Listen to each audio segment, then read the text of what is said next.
What's going on, guys? JSGC here, and a very happy JSGC as well, with Manchester City winning by 4-1 against Borussia Dortmund in the Champions League, sending Man City on to 10 points from 4 games in the Champions League, and a great way to start our Champions League campaign. So, having a look then at this game, no surprise to see Man City make a few changes. Obviously, a bit of rotation, a bit of fatigue. Obviously, we've got Liverpool coming up at the weekend. You don't want to make too many changes and disrupt the team, so you're just going to look to tinker 2 or 3 changes here and there. Didn't surprise me. Obviously, trying to predict that on my preview, not the easiest of things to do. So, obviously, Ruben Dias, Bernardo Silva, Rayan Cherki, players that I thought maybe would have started this game, didn't end up starting, so they should be nice and fresh ahead of Liverpool, and with Man City getting the job done here against a very good Borussia Dortmund team who are in fine form, lost just once this season before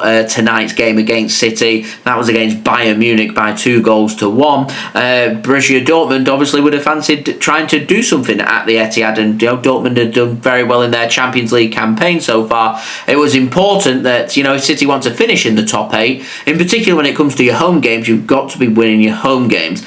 4 games you have at home in the league phase. 4 wins takes you to 12 points. It means you're needing to pick up a couple of wins on the road, and that's probably going to send you into the last or the top 8, and that's going to send you into the knockout phases, into the last 16, and also give you the all-important home advantage in the second leg. And that's got to be Man City's aim for this Champions League campaign. It's where we went wrong in last year's campaign, running the risk of taking things to playoffs, not finishing in the top half of the playoffs, and having to be at home in the first leg, always at a bit of a disadvantage. You always want to be in front of your home fans for the return second leg, the all-important return second leg, so you're in a position to try and knock a team out, and that's kind of when the Champions League gets really exciting, when it gets to them knockout stages in the all-important second leg. So really want any advantage you can get, and that's the whole importance really of this league phase campaign, that you've got to try and finish in the top 8, which means City, when it comes to the top of the table, we're looking at 3 teams above us. We currently sit in 4th. There's 3 teams that are perfect, and we're looking at Bayern Munich, we're looking at Arsenal, we're looking at Inter Milan,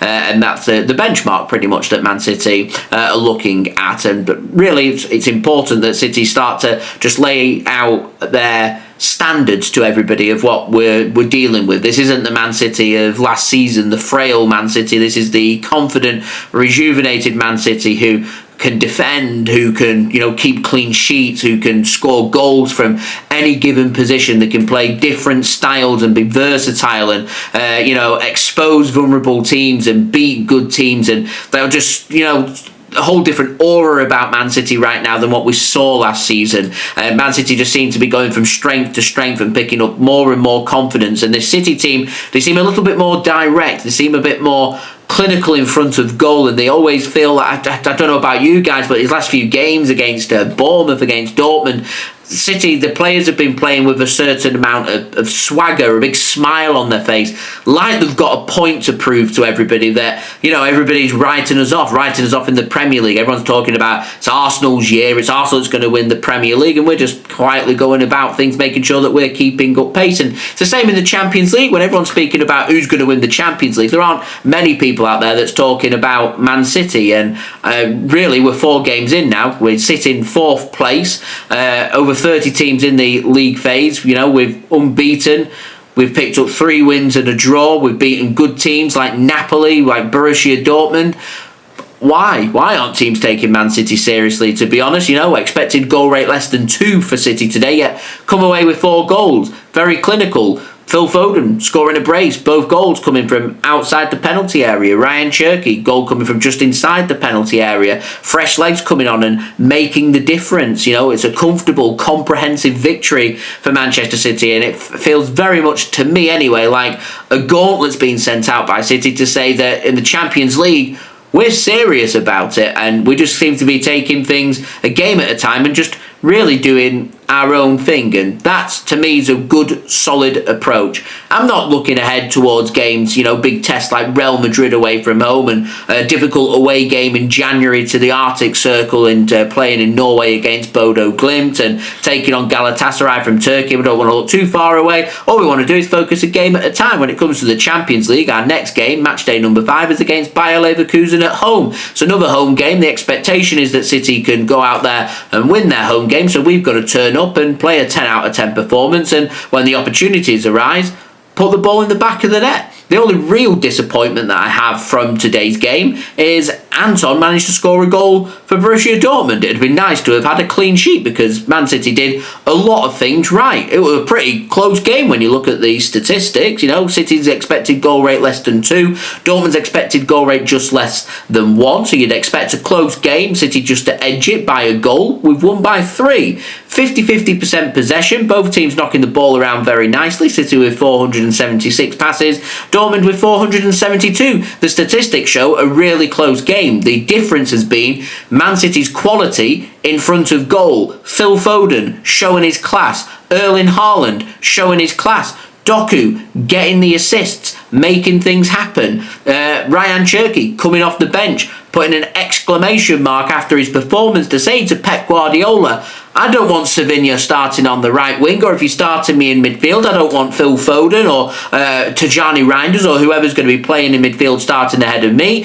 I'm making things happen. I get assists, I get goals, regardless of whether it's from the substitute bench or whether I'm starting. And again, so it's not just Man City and the team that's laying their gauntlet out to everybody else, it's the players that are making their points as well. And I think that's probably, for me, the biggest talking point from this game is Savinho starting this game. He came on and did a little cameo appearance against Bournemouth, and it disrupted Man City's momentum ever so slightly. We looked a bit more disjointed once he'd come on. He was giving the ball away, and to me didn't look as sharp as everybody else, which maybe is to be expected when you've not started the game. But I compare that with Rayan Cherki that comes on, doesn't have long to make an impact, and embedded himself very nicely into the game, creating opportunities and also scored a goal. That's the benchmark that we're looking for. You have to earn your starts, earn your minutes on the pitch. I want to see a lot more from Savinho. He actually looked pretty bright in this game, in my opinion.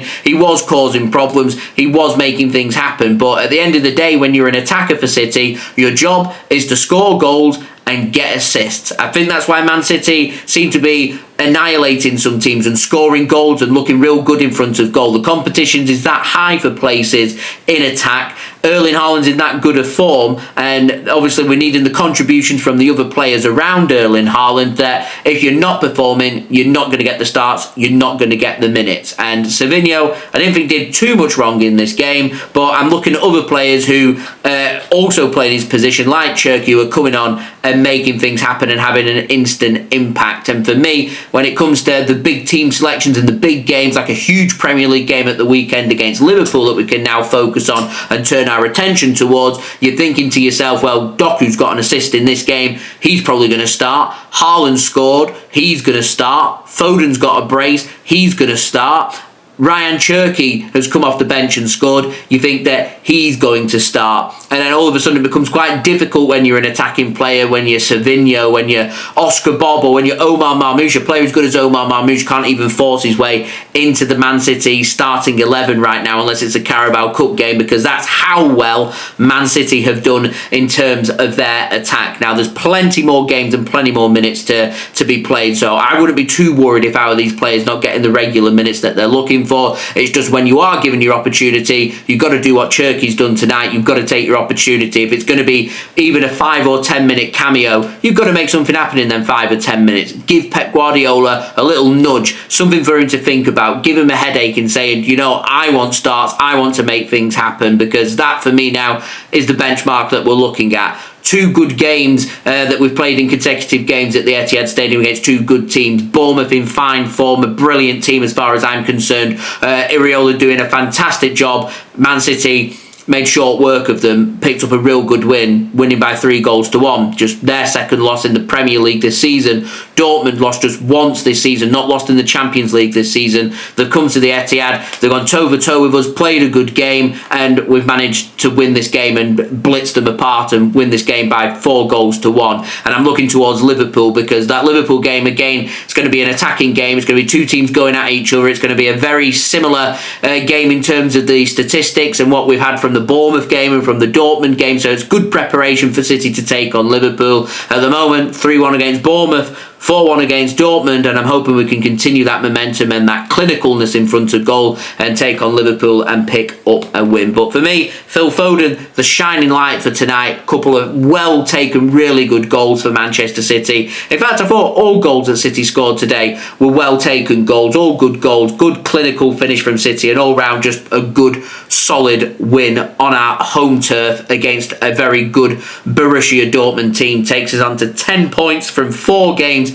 Got to keep building on that. I'm looking towards north of 16 points. I think will be enough for us to get a top 8 finish. So we're looking at potentially 7 more points from 4 games. Means a couple of wins and a draw. And more importantly, if we can beat Bayer Leverkusen in our next game, that gives us a little bit of leeway and gives us a free hit or a free pass to go to the Bernabeu under no pressure against Real Madrid. But don't want to think about Real Madrid. I'm not concerned about Real Madrid. I'm concerned about Bayer Leverkusen, our next Champions League game, and I'm concerned about our next game coming up against Liverpool in the Premier League on Sunday. So it's all about rest, relaxation and recovery ahead of another big game on Sunday. But Bonfire Night, November 5th here in the UK. Plenty of fireworks going off in Manchester City, igniting their own fireworks on the field with an emphatic 4-1 victory. Phil Foden leading the way with a couple of rockets. So, they'd be my thoughts. Do let me know your thoughts in the comments below. What have you made of today's performance?